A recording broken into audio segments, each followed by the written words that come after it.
Do you still feel when you're there that there's recording going on? I felt that very much after Tiananmen, but that was exceptional. I went back, after the Tiananmen massacre, I was still president of the SSRC, and on the day afterwards, on the 5th, I called up Frank Press and Stanley Katz, who's head of the American Council of Learned Societies, and I said, I think we've got to cut off our relations. So I sent a cable to Li Tie-ying, who was then the Commissioner of Education. And I said we were cutting off all connections, all exchanges, until things had been worked out, sorted out. And at that point, we withdrew our people. And some people... You brought them home? Yeah, we had a person in place in Peking who was doing the job I had done earlier, Perry Link, who's a professor at Princeton. And Perry went through, he went through serious hazards to get these people out. A number of our students were on the square. I see. Our driver, we had hired a driver who actually crawled into the square and came out covered with blood, dragging along two of these kids. A couple of them refused to leave.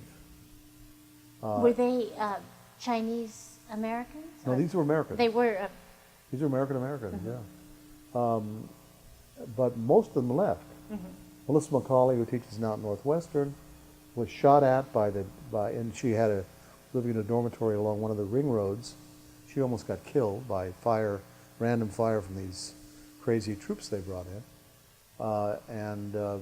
Fortunately, nobody was killed, nor even wounded. They made it out to the airport, and after waiting around, they managed to get out of the country. And for a year,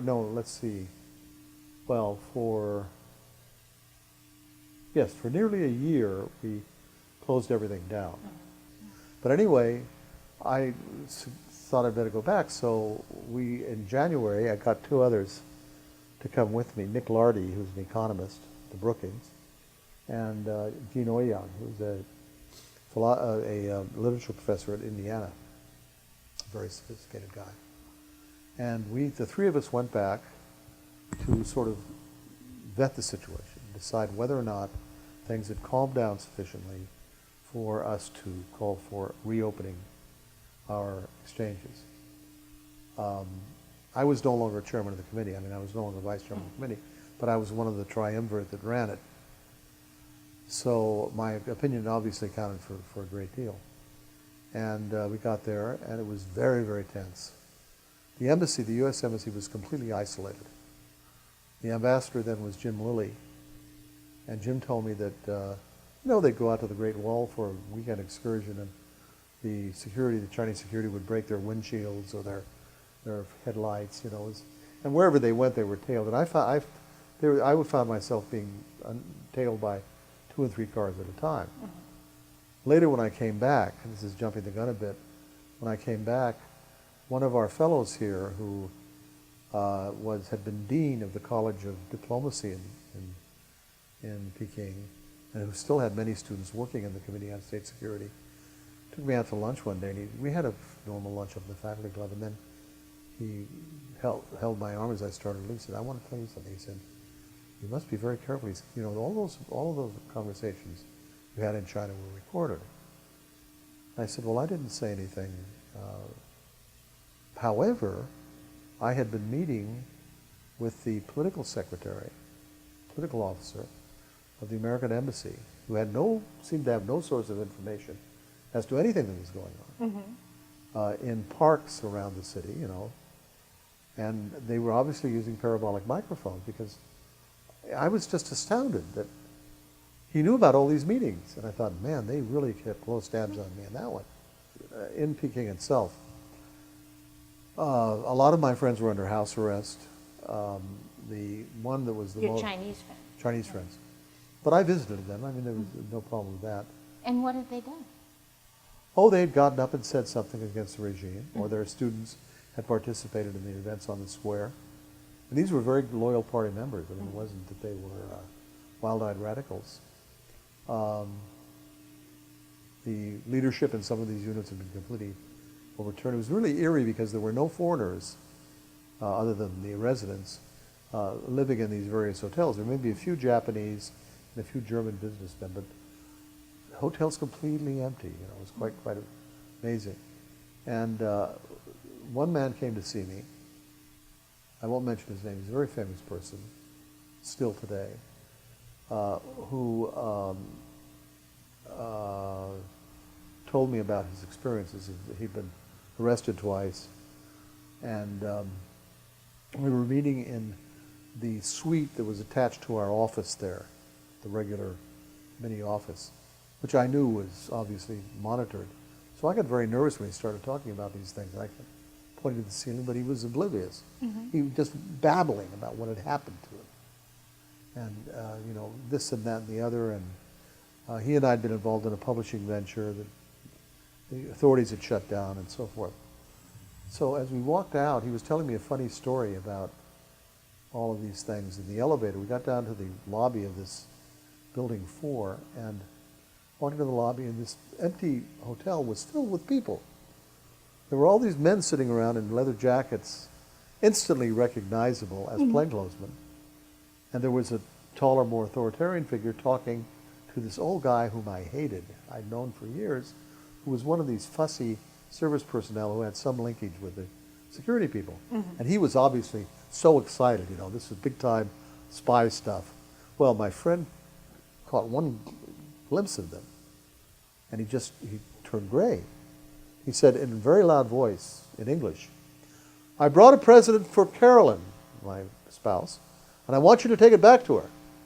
I said, "Oh, okay." And he thrust something in my hands and walked out. And I went out after him because our chauffeur, the guy who had been on the square, was outside with the car we had leased. And this man goes rushing off around the corner with a couple of these plainclothesmen coming out and looking curiously after him. So the chauffeur was agitated. And I got in the car. I said, "We have to go over to see this friend of mine who's under house arrest." And he started the car up and jerked forward, drove around the corner. There's a sort of industrial laundry there. And he stopped the car and he turned around and he said, "Those are the same men who arrested me." Oh my God. Because he'd been arrested. Those are the same men. What am I going to do? Now this guy had a wife and a daughter. But he said, what about my mother? What's going to And I felt very, very bad. I said, He was worried because you had been meeting with... yeah, and I saw these same guys who'd arrested him. He thought, oh, they're going to throw me back in the Huskow again. And so I said, "Don't worry, blah, blah, we'll protect you." Well, of course, how can we protect the poor guy, But I must say it was with great relief that we left Peking and got out of the capital, and things were much different elsewhere. The net result of all of this was I went back because people of all stripes, including dissidents, had said to me, "Don't close it down. You shut the window and it's never going to open again. Please reopen these exchanges." And I went back to the States, and my problem then was our scientists, our natural scientists, because of the Sakharov business. The National Academy was so proud. Sakharov came, after his release from house arrest, and came and told him in the Great Hall of the Academy, this banquet they gave for him, which I had not attended, that had it not been for their intervention, he wouldn't have survived. And that really stuck in their minds. So my arguments to Frank Press ran up against this feeling on the part of the science community that they had this strong feeling of support for scientists around the world. They'd helped Sakharov. They weren't going to let their Chinese colleagues down now. And I said, but that's not what they told me. I actually had to go up to Woods Hole, where they have their summer retreat, that summer, and meet with the council of the Academy to present a case that they finally very grudgingly accepted to reopen the whole program. And I think it was a good decision that they made. At least I believed at the time it was. And then did that level of anxiety there and suspicion calm down over a period of years? Yeah. Yeah, I think that there was I think after, at that time in China, there was still a kind of sense of grief. In Peking, at least, people I knew who were by no means dissidents they took to drinking a lot, going to nightclubs, singing, other things to kind of get their minds off of it, but feeling that something terrible had happened, and that always there was this thought there was going to be a final accounting, a swanzang, which of course has never taken place, even though party members have asked for it. But gradually it attenuated, and things got back on an even footing. And then I was soon enough, by the following year, I was out of the SSRC and back here, and that wasn't my concern anymore. I was a free agent, as it were.